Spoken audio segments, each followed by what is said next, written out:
Olá, meus queridos amigos e amigas do canal, bem-vindos a mais um vídeo. Você que pela primeira vez está acessando esse espaço, minhas boas-vindas, que você consiga encontrar um conteúdo que te ajude aí nesse processo de discussão tão importante que a gente está passando no país. E você que costuma frequentar o canal, nunca custa pedir um like aqui no vídeo, porque isso ajuda demais a gente a estar bem no ranking de vídeos recomendados aqui, outras pessoas assim como você possam assistir ao vídeo também. Hoje quase todos os sites, quase todos os jornais, as rádios, as televisões têm noticiado o fato do dólar ter batido novos recordes, né? Todos os economistas estão comentando sobre isso e muitas pessoas estão meio preocupadas, não sabem qual o efeito direto que isso vai ter na vida delas, mais ainda, não sabem qual o efeito que isso vai ter na economia do país.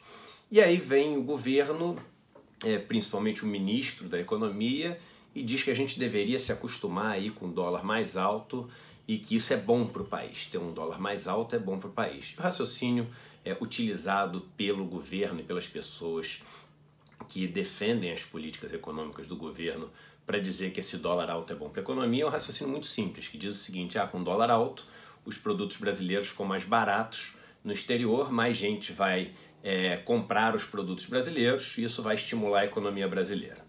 Bem, as coisas podem não ser tão simples assim como o governo quer fazer parecer. E esse dólar mais alto pode, na prática, ter efeitos muito ruins no longo prazo para o Brasil. Eu explico. Seria muito bom, muito fácil se as exportações dependessem única e exclusivamente do nível da taxa de câmbio. Ou seja, um dólar mais alto, a gente está muito mais competitivo em relação aos outros países para exportar as mesmas coisas e isso vai fazer com que nossa economia melhore. Mas a verdade é que não é assim. Não é só o dólar, o nível do câmbio, que faz as nossas exportações ficarem competitivas ou não.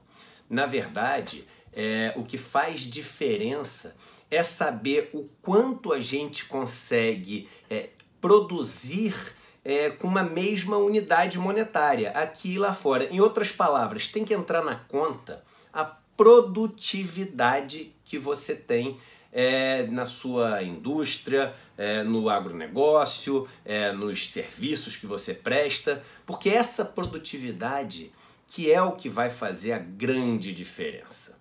Como assim? Vamos imaginar que uma mesma pessoa, e aqui tem uma notícia que eu separei para mostrar para vocês que é interessante, olha isso aqui. Brasileiro leva 1 hora para produzir o que o americano faz em 15 minutos.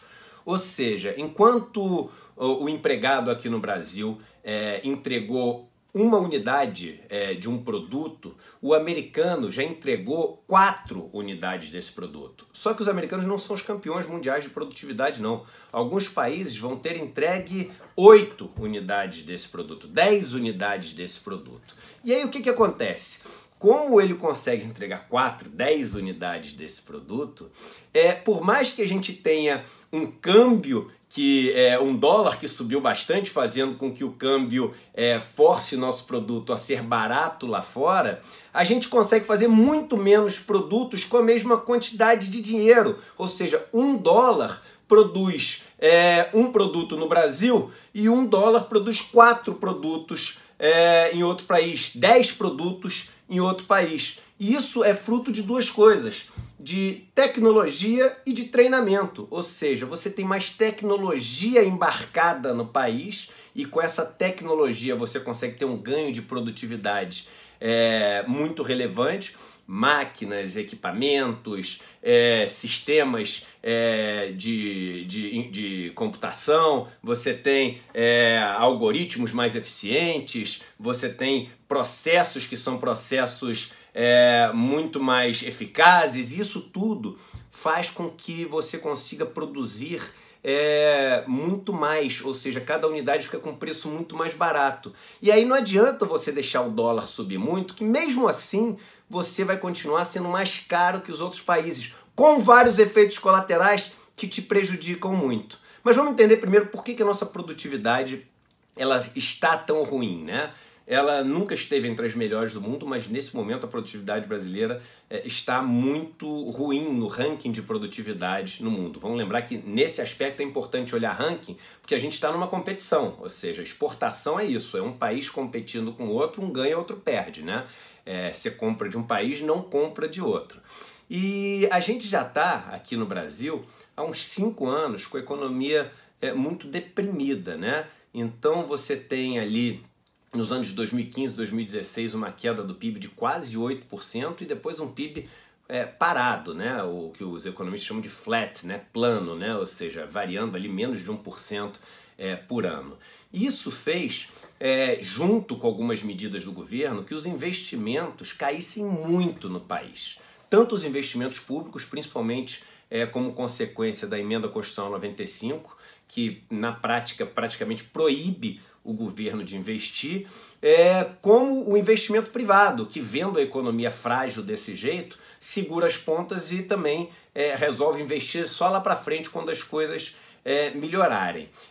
Lembrando que além desse investimento que não existe, o investimento em educação, em pesquisa, em desenvolvimento, em treinamento, ele também deixa de existir. O governo corta bolsas de iniciação científica, corta verbas para pesquisa, corta tudo isso, e aí a gente para no tempo tecnologicamente. E quando a gente para no tempo tecnologicamente, isso já faria a gente ficar defasado em relação aos outros países em qualquer época da história. Mas exatamente nesse momento, onde a tecnologia tem avançado num ritmo absolutamente exponencial e rápido, como nunca aconteceu antes na história, ficar parado 5 anos é um desastre.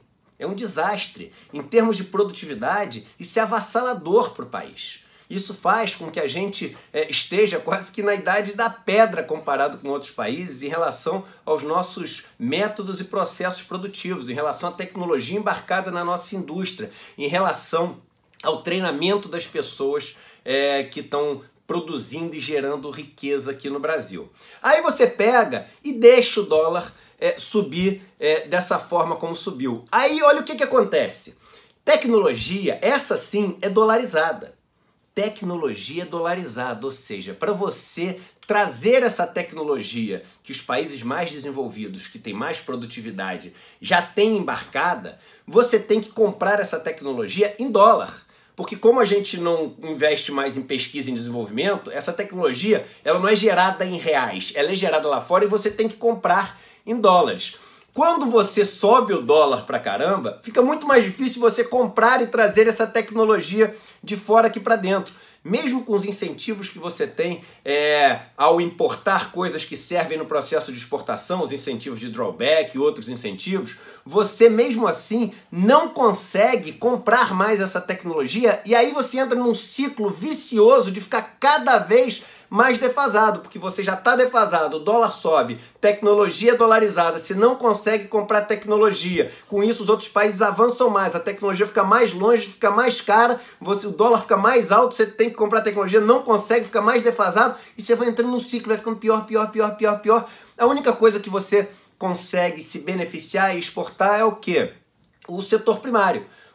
Você consegue, com agricultura e com extrativismo, ficar competitivo e exportar. E mesmo assim, você sente os efeitos, porque na própria agricultura e no extrativismo, você tem essa questão das máquinas, das tecnologias que entram e fazem diferença. E com essa defasagem tecnológica, a gente também vai ficando menos produtivo que os outros países, e mesmo com dólar mais alto, isso faz com que a gente não consiga competir com os países que a gente tem que competir. Mas a gente vai concentrando cada vez mais nossa economia nesse setor primário. A gente vai voltando a ser colônia.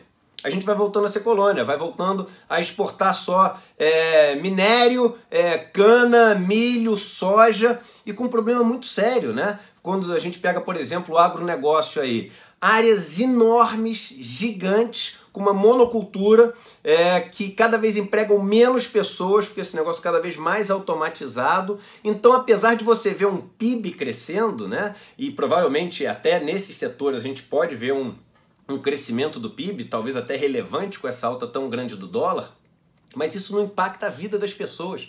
Primeiro que o que está sendo produzido lá para fora, para alimentar os porcos da China, para poder fazer óleo de cozinha na Europa, para poder ter insumo para o gado americano, e não está matando a fome de ninguém aqui no Brasil. Então você pega, tem uma plantação de soja gigantesca, um latifúndio de dezenas, às vezes centenas de milhares de hectares, e aí exporta tudo lá para fora. Quando exporta lá para fora, carimba lá no PIB. Parece que o PIB cresceu. Os dólares todos entram aqui no Brasil, vão para a mão de uma família, essa família pega, aplica o dinheiro no banco, o banco compra os títulos públicos, a dívida brasileira é alimentada por esse processo cada vez mais, tem que pagar os juros cada vez maiores, esses juros vêm das pessoas mais pobres através dos impostos sobre consumo, que vão parar na mão do latifundiário, que compra mais terra, ou seja, na verdade você vai entrando em outro ciclo que vai fazendo nossa economia ficar cada vez mais concentrada em termos de riqueza, cada vez menos pessoas se beneficiando do crescimento e uma economia que estruturalmente vai chegando a um ponto que um dia acaba indo à ruína, né? Então a gente tem que tomar muito cuidado também, porque mesmo o pequeno crescimento do PIB que isso pode gerar, pode ser um crescimento do PIB que não é para todos e estruturalmente acaba sendo muito ruim para a nossa economia. Eu acabei de dar o exemplo do setor agrícola, né, da agricultura. Na agricultura você ainda tem meio que um Pareto, né, regra de Pareto, né? 20% das terras empregam 80% das pessoas. Não é exatamente 20, 80, mas é quase isso. Ou seja, os grandes latifúndios cada vez empregam menos pessoas. Então você vai estimulando os setores que estruturalmente não são setores que trazem a nossa economia toda junta, são setores que concentram cada vez mais renda, são setores que degradam o nosso ambiente, que o meio ambiente é o maior ativo que a gente tem no Brasil, e a indústria, que é a competitiva de valor agregado, que é a indústria que poderia elevar o país para um novo patamar, essa indústria vai ficando cada vez mais ainda sucateada, os empregos vão ficando cada vez